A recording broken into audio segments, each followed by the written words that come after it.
Coming up, it's a War Stories episode of This Week in Radio Tech with our special guest, Tom Ray. Now, Tom is a soldier in the broadcast engineering trenches every single day. He joins Chris Tobin and me with tower snakes, mothball mice, and clever engineering tips for mobile street-level remote broadcast. It's all coming up.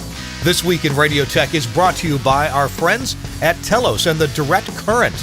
Get Direct Current e-newsletter in your inbox every Thursday with technical pointers putting you and your facility at an advantage. And by Lavo and the Crystal Clear Virtual Radio Console. Crystal Clear is the console with a multi-touch touchscreen interface. Hey, welcome into This Week in Radio Tech, the show where we talk about everything from the microphone to the light bulb at the top of the tower. I got one over there. I've been saying for 4 years I was going to get it to light up. I got to modify it so it's not so freaking bright and so it doesn't suck down 1,200 watts of electricity. I'm Kirk Harnack, your host. This is the show where we talk about all this stuff that has to do with audio, RF transmission, and today have we got a treat for you. Not only am I going to be quiet for most of the show, but Chris Tobin is here with some war stories from his, recent and maybe far past daring do.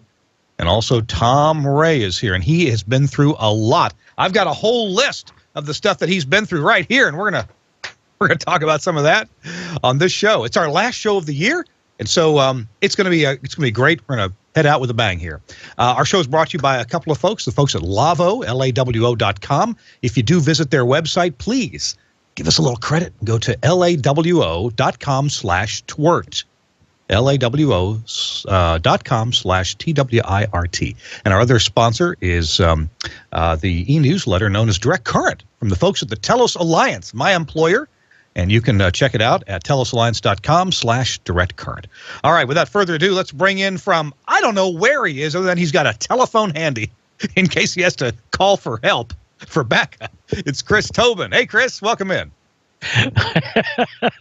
Yes, just in case an emergency call has to go through, it's right here. The red phone is ready to go. Yeah, I'm actually in a voice booth at the moment. I was doing some videos earlier today, some holiday videos with a radio station, and it was pretty fun.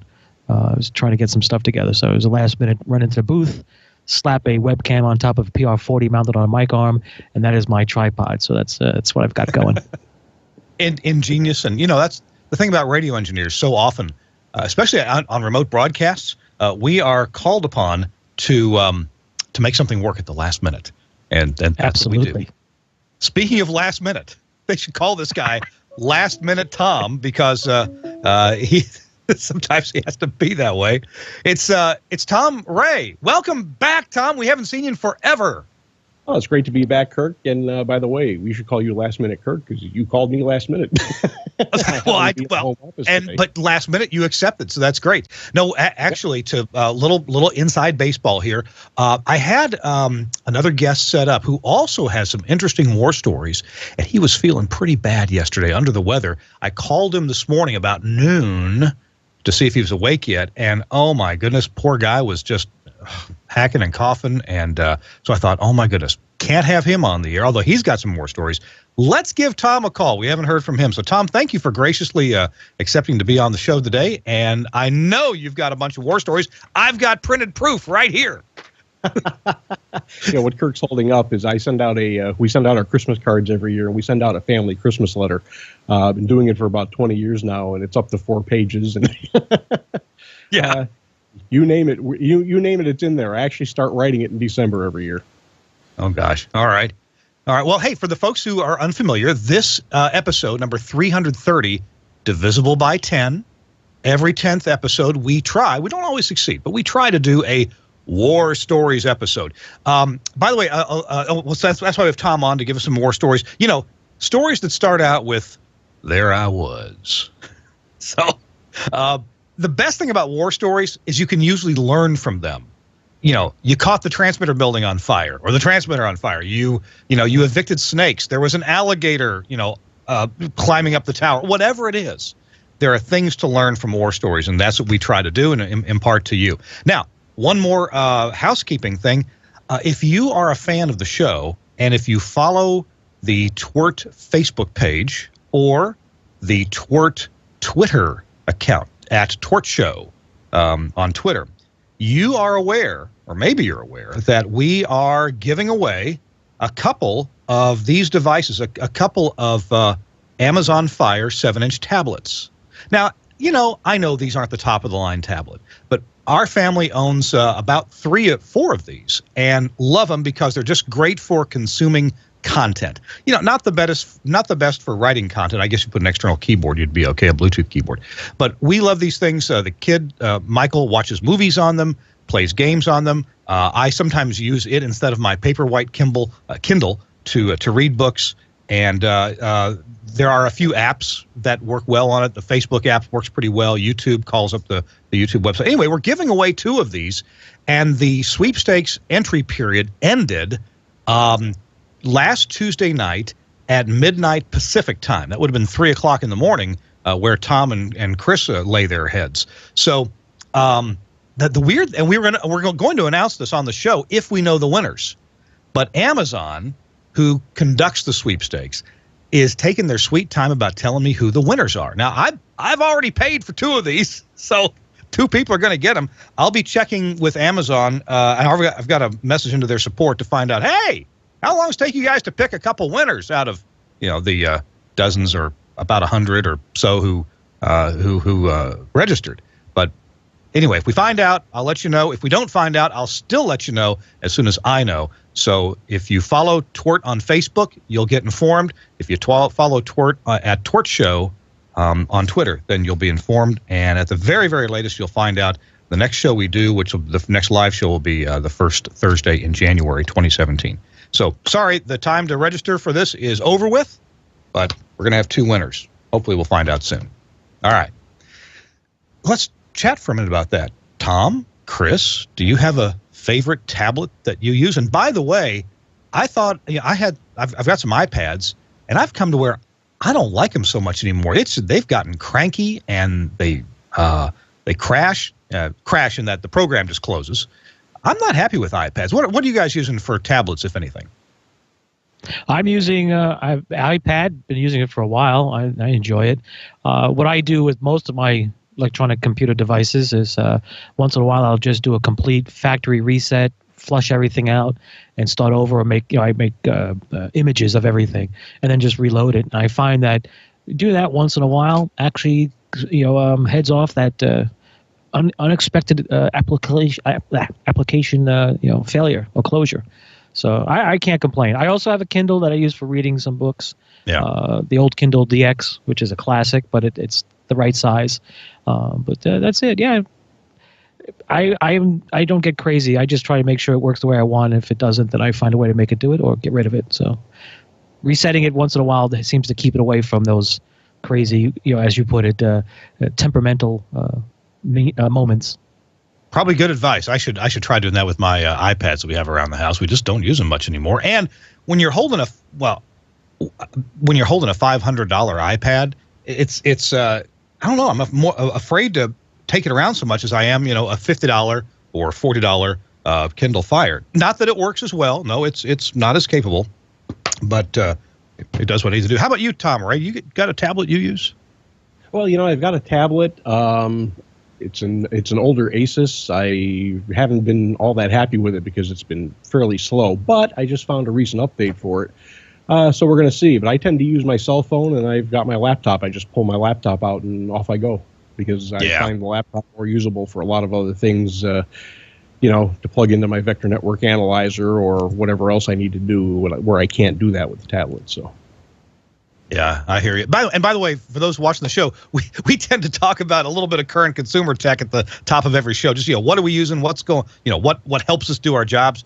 And a lot of I use a MacBook Pro for my video editing and for this show right here and audio editing and recording. I mean, it's my daily driver. But when I've gotten to where I don't take the MacBook Pro out of the office anymore. It stays here in the office with all the things plugged in the side of it. The Thunderbolt external drives and the camera and the microphone and all that. So when I go on the road, I just take a Chromebook. And almost everything I need to do, I can do with the Chromebook. Now, video editing is a challenge. I don't try to do that. And so for audio as well. But, remote access to all my radio stations, almost everything I need, all my documents, all the things I need to know to take care of my radio stations, manuals, schematics, and especially URLs and passwords that our services that we use at the radio stations have to have. Those are all stored in some Google Docs, and so I have access to them from anywhere, from a phone, from an Android tablet, or just anything, or from a Chromebook.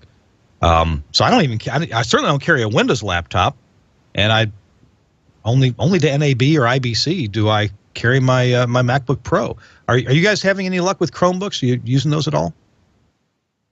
I have not. I have not used a Chromebook. I have friends of mine who do use it. Seems to do just fine. I have not. I just don't have the need, because if I don't take the laptop, which I do use a lot, as Tom pointed out, he does the same. I find ways to make the iPad work, and then I back everything up if necessary, on the iPhone itself. Yeah. Tom? And I've got Chris is right with the laptop. Works out very well, but I've just kind of standardized on that. And by the way, I'm very popular at the security points at airports, because the laptop case I carry is a rather big case, and I carry a network switch. I carry a bunch of network cables. I mean, they absolutely love me. Can we see your bag? Yeah, knock yourself out. There's nothing in there. It's not supposed to be there. They just pull all this stuff out. Yeah, you carry it in a case. I've got a backpack that I'm carrying now. I had a great satchel for work that I carried around, and the fabric just started ripping on that. And in fact, fabric's starting to rip on. I think my stuff is too heavy. That's the problem. The fabric's starting to rip on my backpack. But yeah, airports. Oh man, I got cables, microphones, even little tripods, as well as backup phone and all kinds of stuff in that. So yeah, I'm popular with security too. I understand. Well, it's funny. 4 years ago, I was taking care of a couple of stations down in St. Thomas, and I went down to install the transmitter. And of course, some of the stuff didn't fit in my luggage, so it went in my carry-on. And so I go through security. They start, what's that? It's a frequency counter. I'm installing a transmitter. What's that? It's a capacitance meter. I'm installing a transmitter. And they pull out a voltmeter, and they looked at it, and they went, never mind. They put everything back in. So we go to the gate. And of course, this is in the days where they could do a random inspection. Yeah. I can pick random inspections. I give the guy my bag. He pulls out the frequency counter. What's it? Frequency counter. What's it? Never mind. They don't understand it. It's great. They just put it right back in. Oh, gee. Oh, well, why don't we jump right into some more stories? And Tom, since you're our guest, I'm going to hit you up for the most here. One thing that I noticed from, I know you've got a couple of great stories to tell, but I want to hear about working the camera at 10 a.m. Mass at St. Joseph's Cathedral in Hartford on Christmas Day. You're just about approaching the 1-year anniversary of that event. Here's Tom working the camera, and you made your debut on Catholic television. You got the wrong Tom. That was my son, Tom, running the camera. Oh, that was Tommy. Ah! Yeah, I was watching it here at home, and it was funny. I'm sitting there trying to figure out which camera he's on. And there's a couple of people he works with. By watching the camera work, I can kind of tell who's on what camera. And all of a sudden, the camera panned across. I went, never mind, there he is. He's on the altar. He's behind the lectern. Well, you knew where he was, and he's probably staying out of trouble. Oh, of course. Let's see. Before we get into the other thing I thought was really funny here is your dear wife, Sue. She got some improved vision last year in January, and you mentioned that she still decided to keep you around even though she can see you now. Yes. She had a couple of cataracts. She has bad eyes, and she had the first one done, and it was kind of like a revelation to her because all of a sudden she could see things in real color again. Oh. And then she decided to have the other one done, and I looked at her. I said, "You keeping me around? You can see me now." She goes, "Yeah." You married a good one. Great. Now, in March, you were part of the doing some work with WRCR for the St. Patrick's Day remote from Pearl River, New York. And, of course, I love talking about remotes because I love hearing about what engineers do to get the signal from the remote site back to the studio. It's always of interest because the technology for doing that has changed a lot. We've gone through several different technologies over the years. Tell me about your WRCR remotes. Well, that remote there wasn't really a very big challenge. We did that with a dial-up Comrex matrix, but the real challenge, we did one in, I think it was June, from a street fair in Nanuet, New York. And it was outside of a real estate office. It was one of their clients, and the real estate office was supposed to be open that day, and we were supposed to be able to get internet and just plug in. Well, guess what? Nobody home. So they handed me actually, the organizer of the event handed me a Verizon Jetpack hotspot. I looked at it. Well, that's nice. I've got a Comrex Bricklink here that doesn't do wireless. So I plugged I took my laptop. Here comes the laptop again. I took the laptop. I attached it to the hotspot, and I shared the Ethernet connection, and I plugged the Comrex Bricklink into the Ethernet port on the laptop, and I created a connection. And we did a 2-hour remote through my laptop, basically, with a Comrex Bricklink with about 5 mics open, and it was a hoot. It was a lot of fun. Was that a Windows OS on that laptop? Yes, yeah, that was Windows 8 on that laptop. Okay, now Mac OS 10, makes it fairly easy to do what you just described. Take Wi-Fi and turn it into a wired connection from the Ethernet port.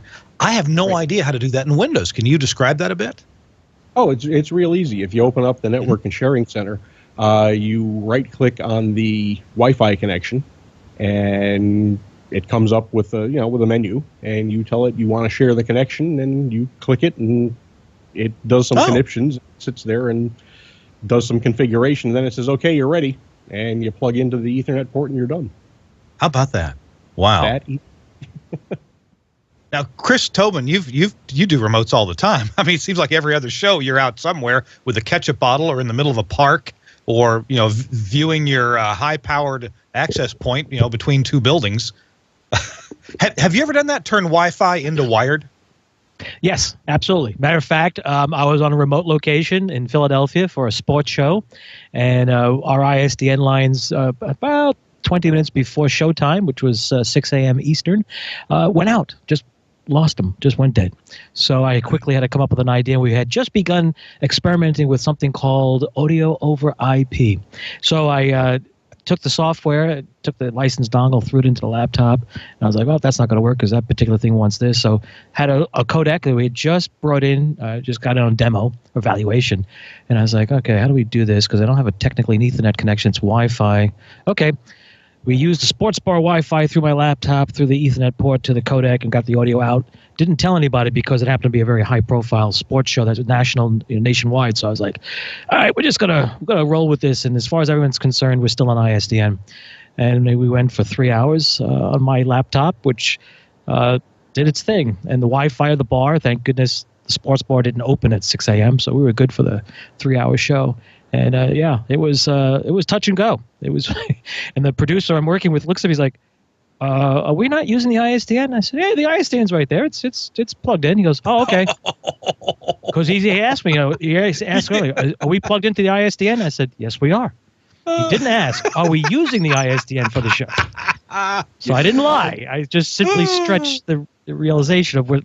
And when we were done, I just put it, shut everything down. He goes, "Wow, it was a great show. It sounded better than usual." I was like, "Really?" Because I was doing audio over IP at I was 256 kilobits or a little more than that. So the ISDN, which typically would have been JOT 722 or MPEG 2. And I was like, "Well, we tried out that new evaluation box we got." He goes, "No kidding. How'd that work out?" I was like, "You tell me. Was the show good?" He goes, "Yeah." He goes, "What?" You were busy making sure we had a great show. I just didn't want to let you know that we had a different path back to the home base. And after that, it became a running joke. Whenever I was on location with the crew, the producer would come over and goes, "Show me which path we're using today."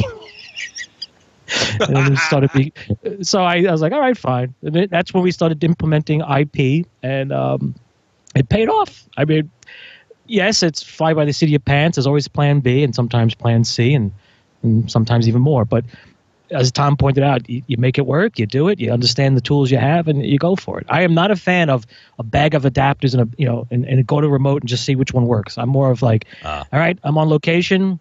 I need to control the environment. I'm going to make sure I have what I need in the event of, or the what if scenario. And when I try to train folks or teach people. I was at a college radio station recently. A friend of mine asked me to come over and talk to some students about the what-if scenario, as I call it. And it was amazing looking at the faces of some folks when I walked in. I said, so if you suddenly couldn't use your cell phone, how would you get communication back to the studio? And let me tell you, there were 33 very panic, puzzled-looking students. And they literally were like, I go, the first question you should ask me is, where are we, and do we have access to the local facility? And they're like, oh, really? Why? I was like, well, let's say we're doing a sports broadcast in a sports bar. When you might want to ask, hey, guys, can I use your local phone? Or maybe I can access a Wi-Fi connection. I happen to bring a laptop with me. Oh, maybe you put on the laptop a VoIP phone application that you could use just in case. Yeah. I'm speaking out loud. I can tell you that I've done every one of these things, so I'm not saying that I read this in a book and hope that it works. I have done it. And these are the things that people have lost sight of because we've become so accustomed to this little device always there. Yeah. So sometimes, Speaking of a VoIP app, I'm sorry, Tom, you go ahead. Go ahead. Chris's story here reminded me of a time when I was with WOR in New York. High-profile station, New York City. The great folks at Comrex called me, and they had just come out with a way to do a 4G connection on their Comrex Access Portable.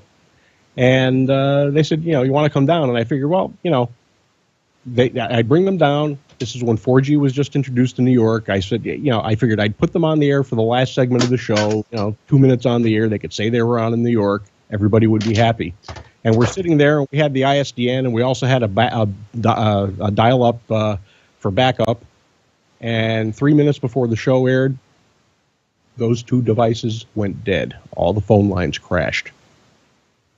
And I'm looking at Tom Hartnett from Comrex, and he's looking at me, and we're looking at this Comrex Access, and we're looking at the graph on it, and the thing's like a rock. And I said, well, I guess you're going to get your debut in New York. And we did 2 hours on it. Didn't tell you, and once again, like with Chris, didn't tell anybody that we were doing a 4G connection. And the guys at the studio went, it sounds better than usual. Yeah, well, we're doing our thing. We're having a good time here, and that was the end of it. And, but it was funny because we're sitting there kind of looking at each other, going, well, we had no choice. Guess what? You're up. Yeah.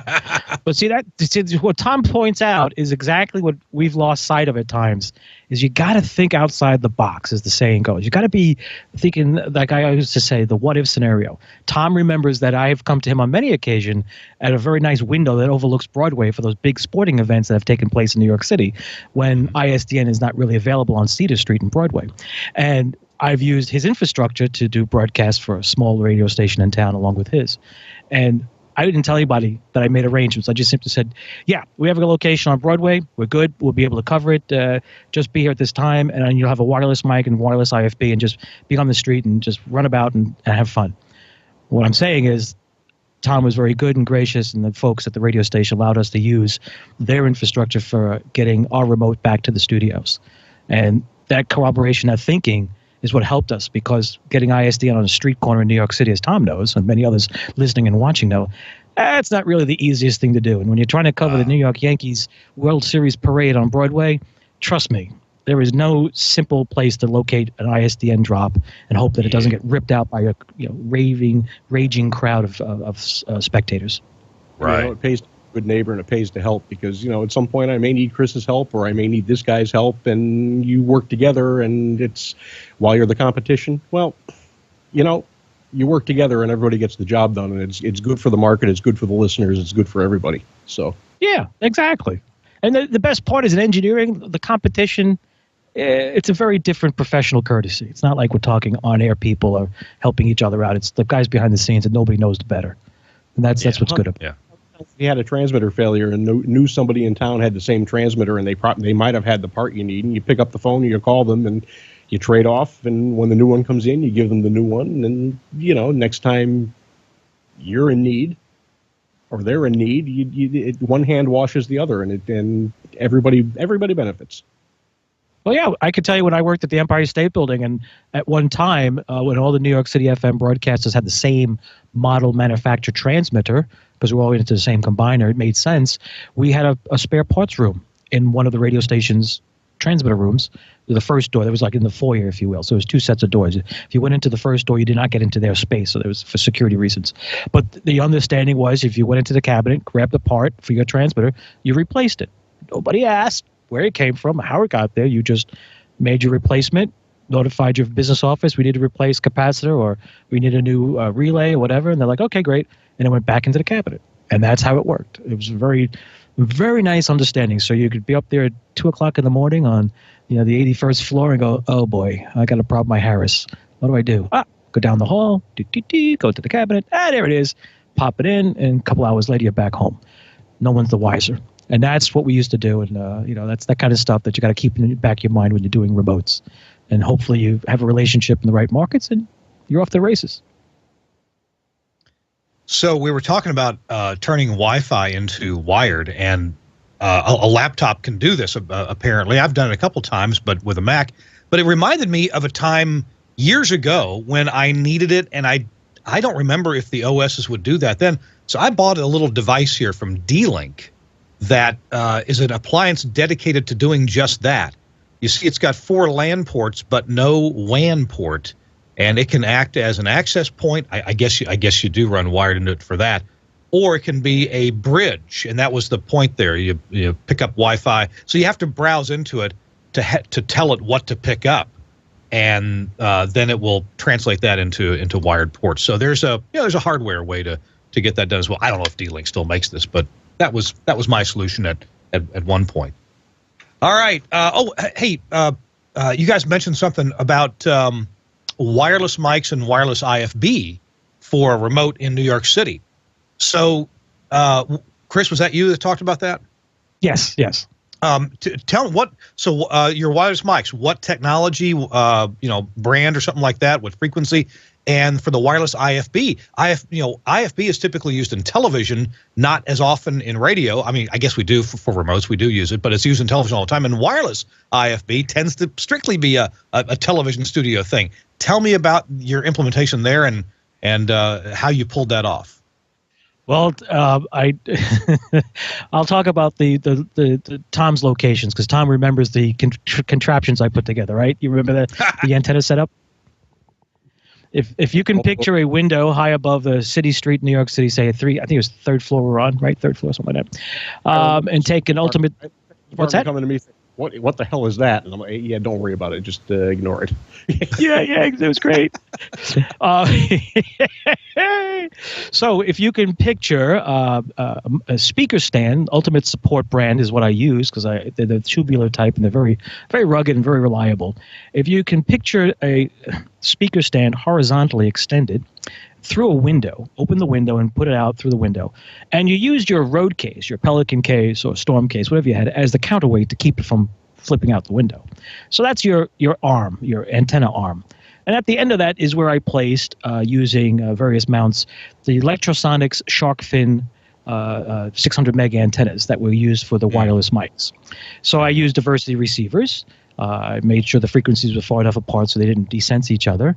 And being outside and pointing down toward the street, several stories up, I could use the wireless mic. Now, the wireless mic side of it is very important to understand.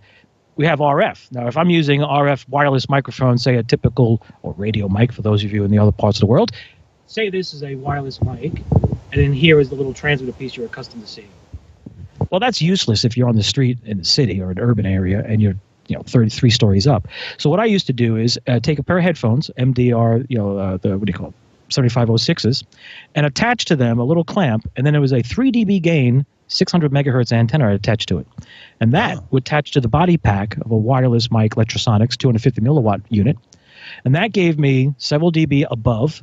So I had clear line of sight. So if you could picture the person's antenna here and then the receive antenna at the top, I now have line of sight almost all the time at 600 megahertz with Electrosonics. No body, no detail, no sense. And Electrosonics, I still to this day, I've used other brands, but the Electrosonic stuff, it just has worked. I have used it in places, and Mike Mason at CP Communications will tell you, if he remembers, I sent him pictures. I've done stuff with the Electrosonic stuff that to this day, people laugh at me, but it's worked. I'll give you 2 more stories. But so we set it up. Works perfect like a champ. Now you have wireless IFB. How do we get the cues back? So I did 2 different methods. I could use the electrosonics approach, which is quite well a high-powered transmitter. Again, using a different set of antennas, pointing out the window outside. I did it as a backup because the IFB is how we could keep coordination with our folks. And in the event we lose the wireless mic, we could at least know we have a one-way path to their ears and let them know not to panic or to use their cell phone to call us. I resurrected, and I used it for many years, resurrected a small RPT2-450. And the RPT2-450 is a Marty Electronics RPT transmitter. Yeah. And that operated on a UHF frequency, and each of the reporters had our 2-way radios, and one of those channels was the IFB channel. So I simultaneously transmitted on an Electrosonic 600 meg standard IFB arrangement and a 450 channel so that they could get it. So in the event that we lose something else, because remember, the electrosonic stuff, all the TV folks are using it. So you always have a rogue operator somewhere at a huge major story event. So my one path to the folks, I always knew worked. And we could say, hey, go to your cell, call the newsroom on the cell. And it worked. That was our backup. So that's how I built the system. And at Tom's place, we used his facility on many occasions for the Yankees Day Parade. We used it for the 9/11 memorial service one year. So we pointed down, looking right there. And needless to say, the sharpshooters on the rooftop across were not amused by my hanging out the window with this octopus-looking thing, protruding out and sticking out right toward the spot where the vice president was pulling up. I do have pictures of that, so I can say, yes, the vice president did show up, and I was right above him with my wireless mic antenna sticking out the window. And that made for fun. But we did get the story back. And it worked. It worked really well. So, and the reason it worked well, and Tom will agree, with RF, yes, it's black magic. Yes, it's finicky. And yes, it will burn you if you don't do it right. If you understand the physics, understand how it propagates, understand what receivers need and how they need to function, and transmitters, you can build a very robust system. And that's what I used to do every year with the electrosonic stuff. I did it at Thanksgiving Day parades, did it at tree lightings, all around New York City. Yeah. All of my remotes for the news station were wireless. I'm reminded, I never really realized the brand name. Back when I did weather for 15 years at the local Fox affiliate, it was Electrosonics IFBs that we used. I don't remember. I think for a while we may have used Electrosonics wireless mics too. But yeah, the IFB receiver was Electrosonics, and it worked great. Worked really well. Oh yeah. No, they make great products. The receivers use helical resonators on the front end, and anybody who does RF work knows that helical resonators are real good to do it.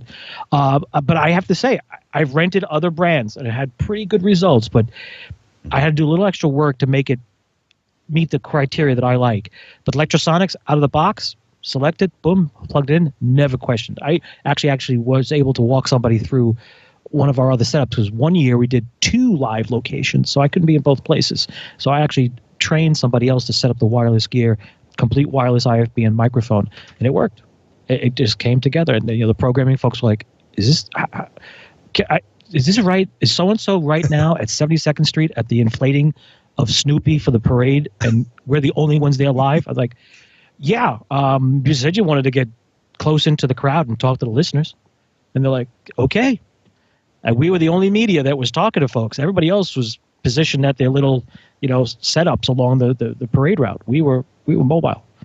In Times Square, the same thing. We were the only ones mobile, walking around talking to folks. Those electrosonic remotes or the microphones are excellent. I mean, you're right.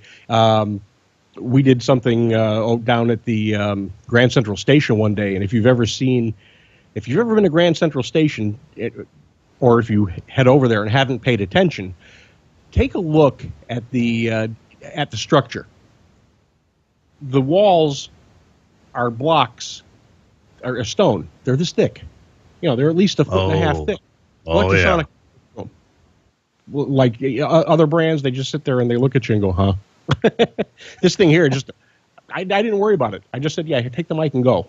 Knock yourself out. Go outside. Go talk to the guy with the Salvation Army kettle. Yeah. Yeah. Hey, yeah. I did a remote from Grand Central. Same thing. We did the wireless gear at one location for the jock. It was for the morning show, music morning show, and I relayed it to the Comrex access we had in another spot to get back to the studio. And everyone's like, where's the setup? I said, oh, it's over there in the corner. It's like, what? Yeah, don't worry about it. Just walk around and do your thing. You'll be fine. And it worked. I tell you, we did have another brand. It didn't work as well. You are watching or listening to This Week in Radio Tech, episode 330. It's a War Stories episode. Tom Ray has come back to join us and share some war stories. And coming up in just a minute or two, we've got Tom's story about a rattlesnake. That's coming up and more. And Chris Tobin is with us on this day, too. It's our last show of 2016. Our show, This Week in Radio Tech, is brought to you in part by the folks at the Telos Alliance and their terrific e-newsletter called Direct Current. Not much in the paper today, is there? Yeah, not much. Seems tough to stay informed, you know? Like we're missing out on stuff, important stuff. Yeah, feels like week-old news. Yesterday's stories. Half the tech stuff in here seems out of date by the time I see it. What Kurt doesn't know is I'm way ahead of everyone else around here. Every Thursday, I get this newsletter in my email. It's Direct Current. The folks at the Telos Alliance publish this. What Joe doesn't know is I keep one step ahead of the radio guys in this market. Every Thursday, I get Direct Current from the folks at the Telos Alliance. It's a free newsletter about radio engineering, audio, streaming, studios, everything. Thursday afternoons, we have our department head meeting. I look like a genius, thanks to the knowledge, updates, and advice in Direct Current. Sometimes I wonder if I should tell Kirk about Direct Current. Might help him out. I wonder if I should let Joe in on my secret. He could use a little help sometimes. Nah. Get Direct Current in your inbox every Thursday. Read profiles of engineers and newsmakers in the broadcast community. Get technical pointers putting you and your facility at an advantage. Important industry news and views. Plus, you'll be up to date on Telos, Omnia, Axia, and Zipstream products. It's all here in the Direct Current newsletter. Subscribe online at telosalliance.com/directcurrent. That's telosalliance.com/directcurrent. Thanks a lot to the Telos Alliance, my employer, for sponsoring This Week in Radio Tech. And, of course, there's a lot more to the Telos Alliance besides the weekly e-newsletter called Direct Current. Check out incredible consoles and audio over IP devices, codecs, and the VX phone system that works with voice over IP, works with SIP, can save you a ton of money. And there's also a new division of the Telos Alliance, the TV Solutions Group, where we do TV audio from the Linear Acoustic brand, and we've recently merged with Minnetonka Audio. In fact, Minnetonka's founder, John Schur, is now the president of the Telos Alliance. So we're delighted to have these companies in as part of the Telos Alliance, and stories to be told and lots of great products and services there with this dynamic group of people and companies. Thanks a lot, Telos, for sponsoring This Week in Radio Tech. All right, it is episode 330, a War Stories episode. Chris Tobin is along, and Tom Ray is here, too. Hello. Tom, we were talking about wireless mic antennas, and you've got something that you had to whoop up pretty quickly, huh? Yeah, well, we needed, I had a situation where I just needed more gain on the receive side, so did some quick calculations, grabbed a PVC pipe, grabbed a couple of little pieces of brass rod, and came up with the Aggie antenna. Aha! Has 10 dB gain. We measured it. Don't know if you can see it, but there's the feed point right there on the center conductor, or the center beam. And this thing's great. You just sit there and point it at wherever the guy is, pulls it right in. Looks like a chick. Now, it looks to me like you maybe had some, were informed a bit by your experience as an amateur radio operator as to how to build that. Well, yeah, that helps being a ham, but very basically, I mean, it's an antenna. It's basic antenna theory, and if you just look it up online, there's any number of calculators to tell you how far apart the elements need to be and how long they need to be, and you punch in the frequency, you cut everything to size, and a little bit of RTV to glue it together, you're all set. Yeah. What frequency range was that for? This was 581 megahertz. Okay, so that's to pick up the wireless mic. Right, and that was the frequency, and it's resonant at 581. So, yeah, good deal. Hey, Tom, when you and I talked earlier, we were talking. You told me about an experience with a completely different antenna, a much larger antenna, and a resident who had taken up residence and wasn't paying any rent. You want to relate that to us? Yeah. Well, I was working with a friend, working with a company radio station. Believe it or not, it's an AM station, and they actually added a tower to their directional array, which allowed them to pull in a null on one side and put a little more power out in the front of the antenna, and they were able to actually get a slight power increase on top of all that. So what we did was we had to go out and we had to start doing some measurements of the antenna elements, and because we were doing a moment of methods or a mom proof, and we also had to measure the sample line lengths and velocity of propagation and all that good stuff. So we went out to this site. Now, this was, at the time, it was a 3-tower directional day and night. It's now a 4-tower directional day and a 3-tower at night. And we had the vector network analyzer, and we've got the laptop out, and we go to Tower 1 and we do our measurements. We shut it off at one point during the day, and we go out to Tower 2 and we do our measurements, and we go out to Tower 3. And of course, the first thing you do, if you're not familiar with directional AMs, they're usually in a swamp. At the base of the tower, there's a little. Sometimes it's a box. In this case, it was a little building, and that holds the tuning components, the coils, the capacitors that match the tower impedance to the transmission line impedance. Yeah. And the very first thing you do when you open the door is you look around for vermin. Are there any mice? Are there any snakes? Are there any spiders right in your face? We opened the door. We looked around. Didn't see anything. Okay, walked in, grabbed the J-plug, yanked it out. And what a J-plug is, for those who don't know, it's a way to let you hook in test equipment and not have to disconnect things. You just yank this thing out. You hook your test equipment up, you do your measurement, you put the J-plug in, you're done. So I pull the J-plug, and I hear this. And I looked at the chief engineer. Boy, did you just have a tire go flat? And he said, get the blank out. And when somebody tells me get the blank out, I get the blank out. Okay. We backed out and we took a look. There was a 6-foot-long rattlesnake. This was in New Jersey, of all places. Oh my goodness. Looked staring at us, and we kind of looked around. We grabbed the broom and we touched it, and boy, it went for the broom. And we said, "Now what?" Because I'm holding a J-plug. The station's off the air. We can't turn it back on. Yeah, The nice snake. While I put the J-plug back in. No. Yeah, no, not going to happen. So we scratched our heads, and then we realized the station was owned by the Catholic Church, and it was like, well, they have a groundskeeper. So we called the groundskeeper, and he came out. He showed up with his pickup truck. He had hose. He had rakes. He had a shotgun. Oh gosh. Okay. If things got really serious. Yeah, of course. And by the time he got out there, the snake went someplace. We don't know where he went, but it was like, we're looking for it. We didn't see it. And we said, good, you stand guard. We're going to finish. And boy, let me tell you, we did those measurements in a royal first-class hurry, put the J-plug back in, and closed the door. What time of year, what temperature was it there? This was, I believe this was in July. It was in the 80s. Okay, so it's plenty warm. Okay. But snake wasn't. But swamp down around. Well, it was in Trenton, New Jersey. It's down not that far from Philadelphia. It's an urban area. It's not like it's out in the middle of nowhere. It's not like it's out in the middle of a desert or sand. But that's always a joy. And when I was director of engineering for Buckley, I went out to one of our stations in California once, and I wanted to look at the tuning house. And the engineer there, he opened the door and he says, "Hang on a minute."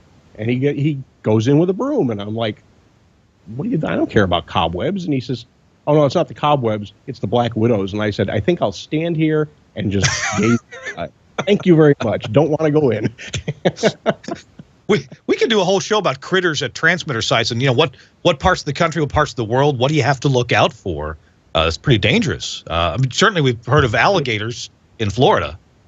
Yeah, well, the squirrel sitting on an Optimod one day in upstate New York had gotten through a whole building that I hadn't seen, and I walk in the building, I hear this noise, I turn around, and I take my flashlight and look, and sitting on top of the Optimod, the squirrel's looking at me. I'm like, yeah, leave now. Oh gosh. So at all of my transmitter sites, and this is something that I heard from, I guess it was Larry Fuss, my business partner in our radio stations. We put a little perforated box full of mothballs at every transmitter site. And back when we had a tuning house for an AM station, we would put one in there as well. And I just noticed that we don't have bugs when we do that, or other critters like mice or snakes. Does that work for you? Let me tell you my mothball story. Okay. In the spring, early summer, but it was the spring, I started rebuilding a site up in upstate New York.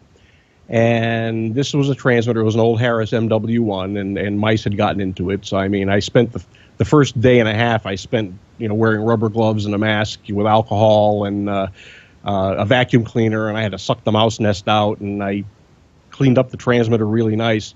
And there was this one mouse, he just wouldn't leave. He was sitting in the transmitter. I could not get rid of him. So I had some mothballs. And they nowadays, remember the old days when you open a box of mothballs and it was a box of mothballs. Well, now the mothballs are this little bag. You're not supposed to go near them. You're not supposed to. It's like, for God. Yeah. So I took the thing, and it looked like he wanted to live up in the meter bridge up near the top. So I took the bag of mothballs and I stuck it in the meter bridge and closed the meter bridge and left for the night. Came back the next morning, opened up the meter bridge, and there was Mr. Mouse with some nesting material sitting on top of the bag of mothballs. And if he had one, he probably would have held up his middle finger at me. I've got a picture of him sitting on top of the mothball. He's just sitting there happy as a clam. I was like, dude, you're not supposed to like these. Wow. Maybe he likes the smell of jet fuel and other such things. He must. It's all I can figure. And this was a nice area. It was, it wasn't really a swamp, but it was right near a canal, and and the neighbor had dogs, and the dogs would come in and help me with the transmitter, which was kind of nice. A couple of Springer Spaniels, but it was like sitting there. It's like he's just sitting there looking at me. It's like, what are you going to do now? I'm like, oh, Lord. Ooh. Bested mouse and being mocked by one. Right. You're supposed to be gone. Well, they've worked pretty well for us, and once a year or so we drop a couple of mothballs into the back of the mailbox. We had a pretty big mailbox, and do that, and we've never had spiders in them. Chris Tobin, am I washed up about mothballs? No, I'm just fixing a problem here with the tablet. No, you're absolutely spot on. And I've had some crazy critters at transmitter sites as well. But if you give me a moment and come back to me, I have one we were talking about TV stuff. I got one about TV with radio. You'll like it. Oh, okay. Yeah, we are going to get to a couple of TV issues. Tom, I want to ask you about the Car Doctor. In your newsletter, you said that, hey, you filled in temporarily as the producer for the Car Doctor, but you've been working with this syndicated show, the Car Doctor, for a long time. Tell me about that. Well, the Car Doctor was a program that was on the old WOR radio network when I was at WOR, and the show got bounced when the station was sold. We took that independently syndicated, and we're on 88 stations from Maine to Maui. We're running a nice little Axia console. Little commercial here for Axia with a Telos phone system and the whole bit. But we took it. We started our life in independent syndication by renting a studio in New Jersey. We get to the uplink with a Comrex Bricklink. We then moved. We lost use of that studio. We moved to a different studio, actually, where my wife works at WGNY up here in Newburgh. We lost use of that studio because remote season came up, and it's on weekends over there. It's all hands on deck. So much for that. So then we went with a remote setup, and we started doing it out of his Ron Ananian is the show host.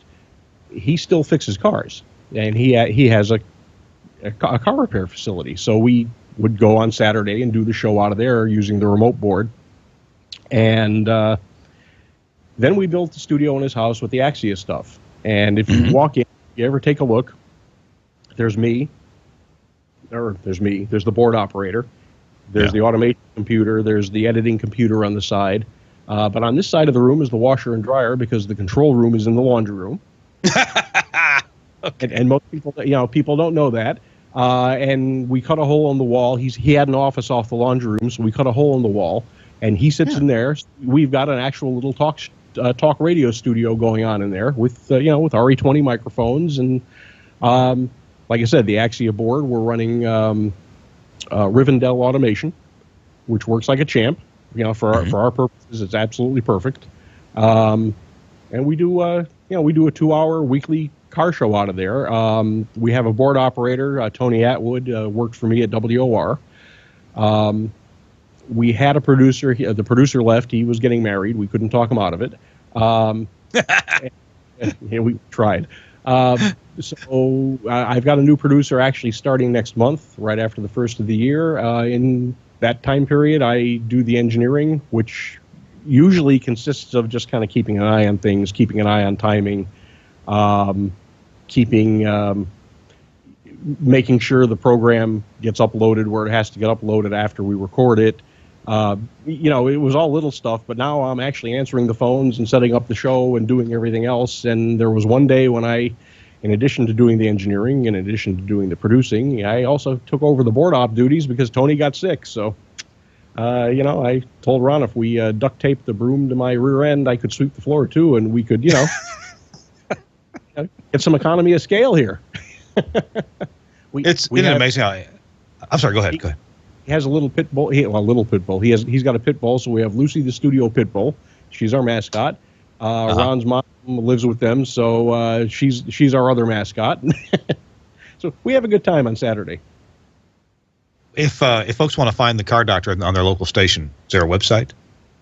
cardoctorshow.com. They could email us. We'll tell them where to find it. It's the word doctor is actually spelled out, so cardoctorshow.com. And if there's anybody listening and they're looking for weekend programming, I'll shamelessly say, give us a call because we're always looking for affiliates. We'd love to have you. Good deal.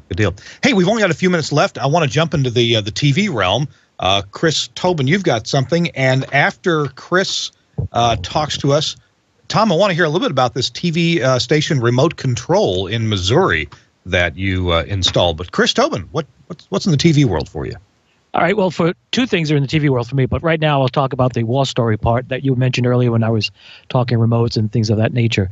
So I worked with a program director, very talented guy, and he's still around doing stuff. He goes by the name of Dom Theodore, or Domino for those in the DJ world. And Dom was program director at stations in New York that I worked at. And one of the things that I've always said on the show, and a lot of people sometimes forget, that no matter what you want to call technology, no matter what you want to do for the radio, TV, or any realm, whether it's stream, if you don't have content worth listening or watching, what's the point? So one of the things, Dom was recently interviewed, and let me just see if I get it here. Let's see. Here.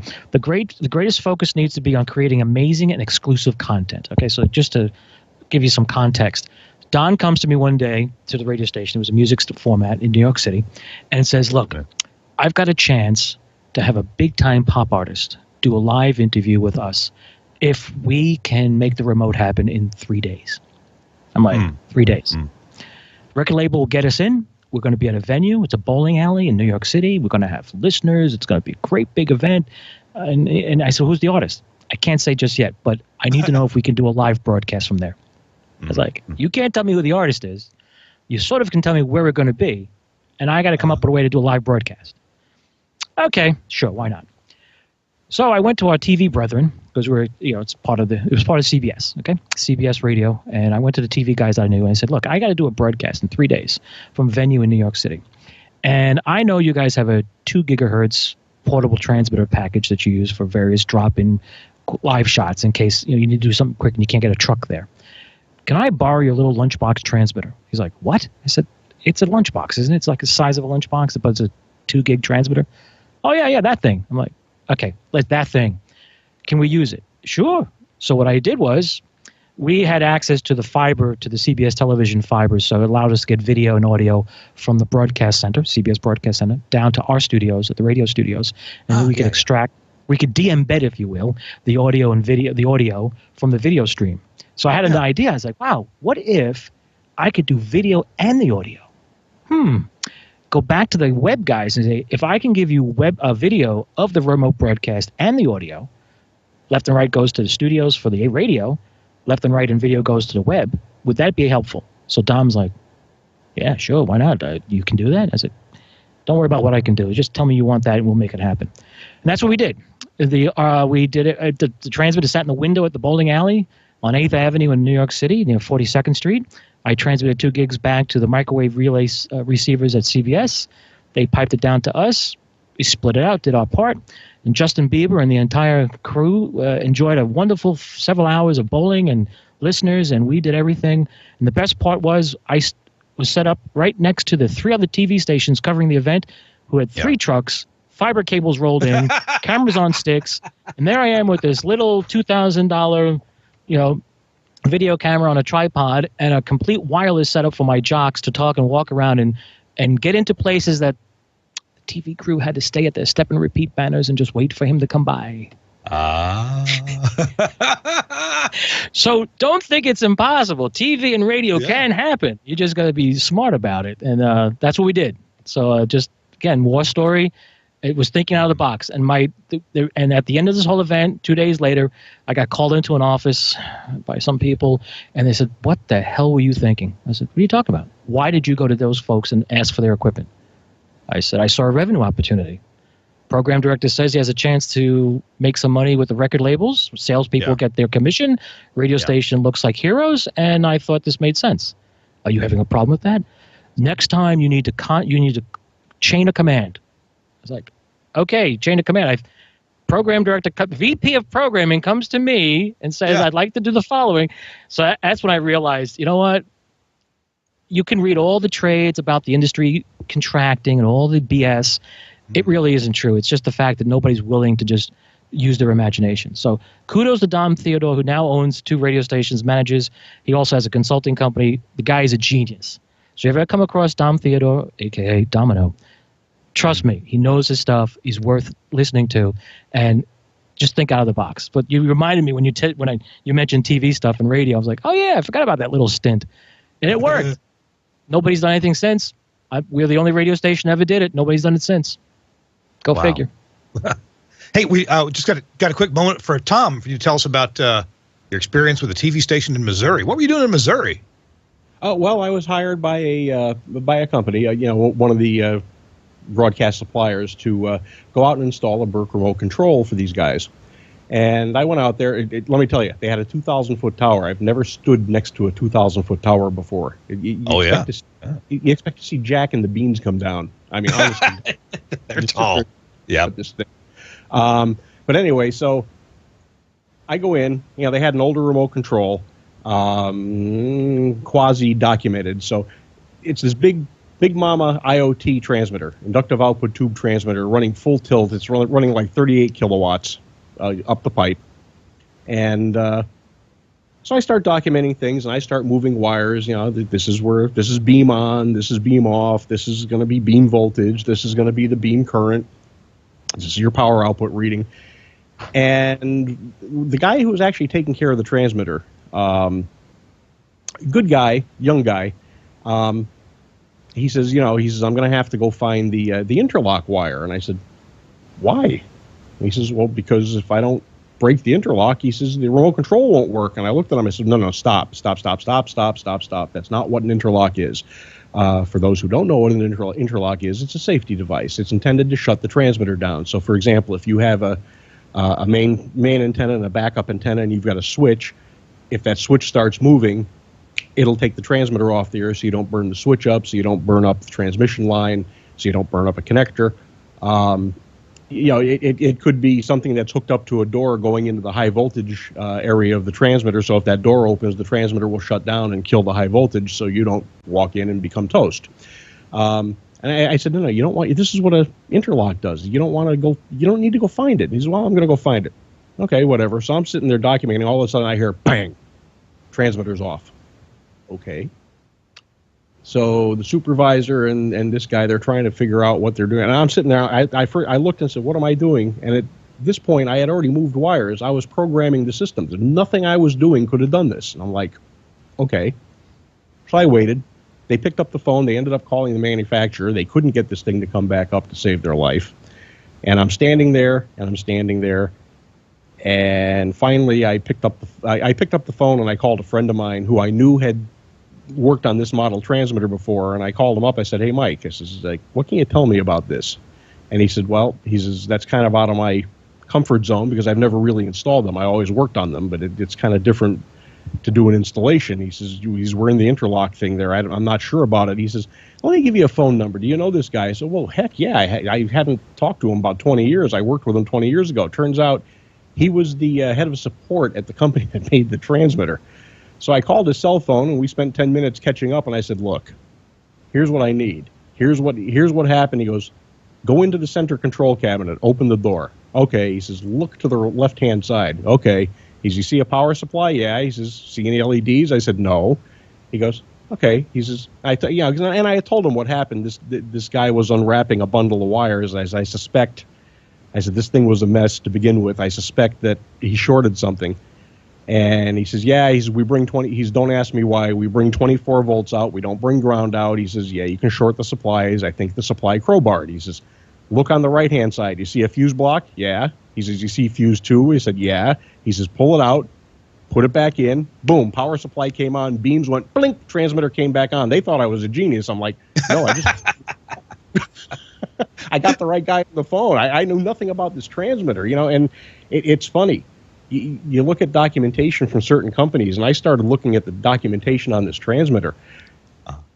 I couldn't make heads or tails out of it. I mean, the documentation was absolutely horrendous. And I'm like, if you're in an emergency, how are you supposed to know what to do? There was no way. We had to get somebody on the phone. And at that point, I told the guy with the wires, now we know which wire it is. It's wire 9. Step away from the wire bundle. I'll take care of it. We don't need this to happen again. Let me just see. And you don't need to break the interlock. So, but that was an interesting trip. They were fun people. It was a good station. It was a transmitter. Let me tell you, these things are very, very huge, and you need to be a plumber to work on it. And that's not for the RF plumbing. That's for the cooling. It's all liquid cooled. Man, Tom, that's a great story and good experience with the Burke remote control. I've never connected remote control to a TV I've only been around a couple of TV transmitters, so that's interesting. I think a lot of radio engineers, maybe like me, haven't spent much time around TV transmitters. And unfortunately, we've just got one little short segment left, and that is a tip of the week after we hear from our other sponsor, Lavo. So both of you stand by if you can come up with a tip to leave our audience with for the entire year, for what's left of it. Tip of the week coming up. Our show, This Week in Radio Tech, a War Stories episode, is brought to you by our friends at Lavo. Now, most of you know that me as a broadcast engineer, an on-air personality, the host of this show, what you may not know is that I have sold broadcast equipment internationally.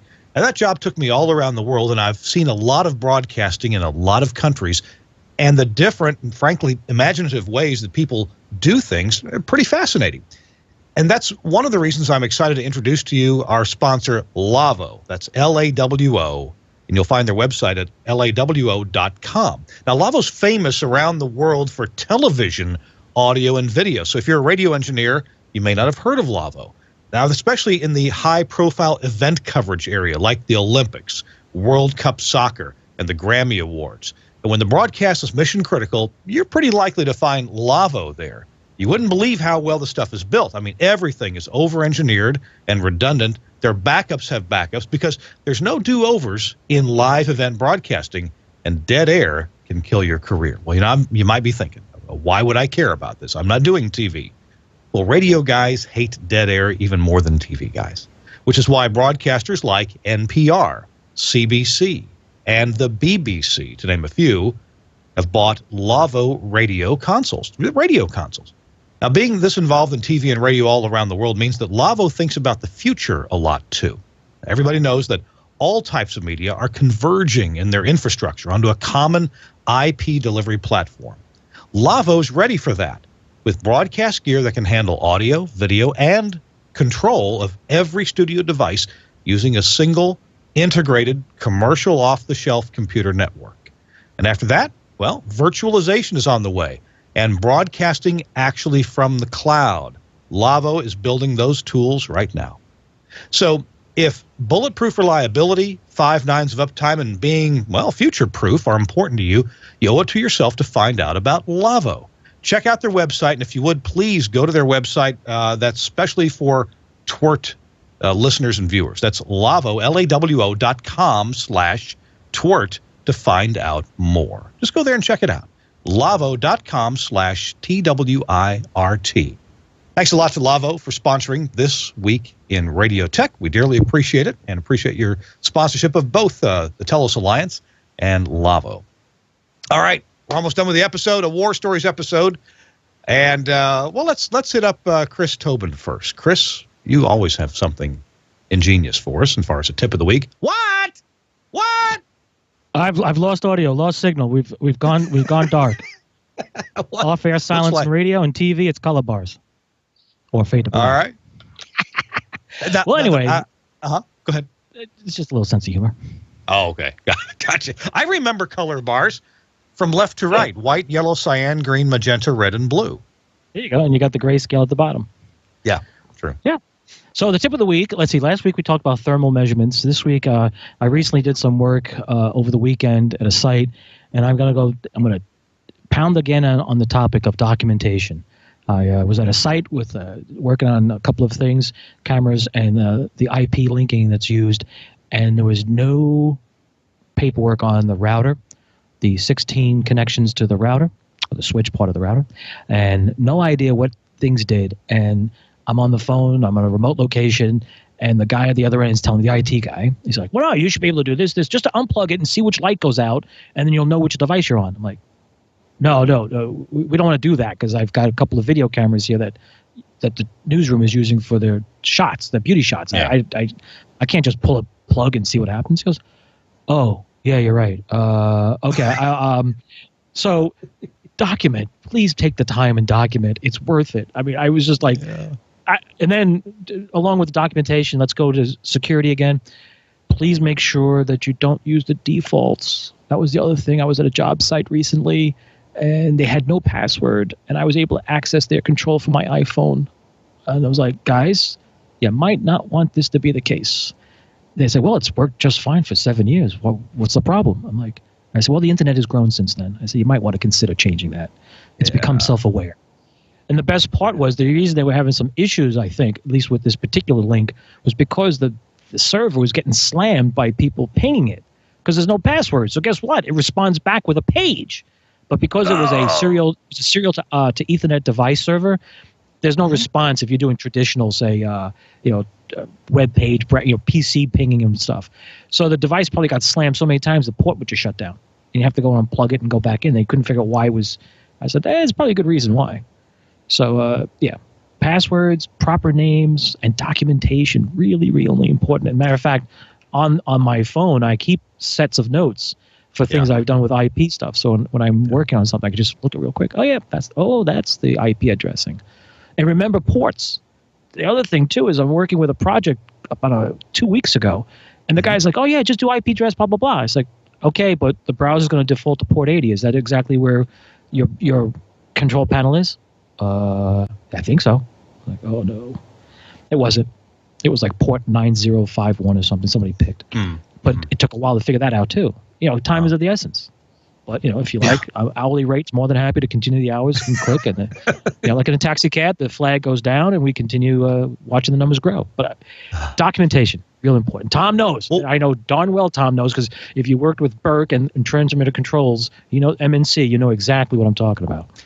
There, you mentioned about passwords and default logins, and why it's critical to change that on every router. Even if your router, if you think it's only available from the inside, there is new advertising malware that works in popular browsers on popular operating systems, that just loading an ad on the page from a web page, if that advertising malware has gotten in there, it actually decrypts keys that are stored steganographically in an image using the least significant bits. The encryption key is there, and then it ends up running JavaScript in your browser. Your browser's none the wiser. It thinks it's just doing its job. And what it does, it knows the fingerprints, the telltale signs of over 150 different brands of routers. And depending on which one it figures out your router is, it knows the default login, the username and password. And so if you haven't changed your username and password on your router from the inside, and you or one of your users goes to a website that's got this advertising malware and you don't know, your router can be owned in seconds. And that's one of the latest threats that's out there. Amazing. I don't know. I never had to do this before. I've had this way for 7 years. What are you talking about? Yeah. And best part is they change it, put a password on it, and they use the name of the building of the location. Yeah. Yeah. I hacked into it within 30 seconds. I was like, guys, this is not what I meant by IP security. Yeah. Oh, that's like Tom combination padlocks out their gates, and they use the station frequency. It's like, oh my. Yes. Hey, let's use 101.7. Yeah, exactly. Tom, we're about out of time, but you got a quick tip for us? Yeah, if you're, this is especially if you're a little bit new to the business, or if you're stepping up into different, let's say a higher power transmitter or something. One thing to remember is that whether it's this microphone in front of me, whether it's the cell phone, whether it's a transmitter, whether it's a console, it all comes down to two wires. It goes in and it goes out. You know, the electrons come in, the electrons got to return. Take a look at the documentation, like that TV transmitter. It was like, okay, let's look at this thing. It's a transmitter. They call it beam voltage instead of plate voltage.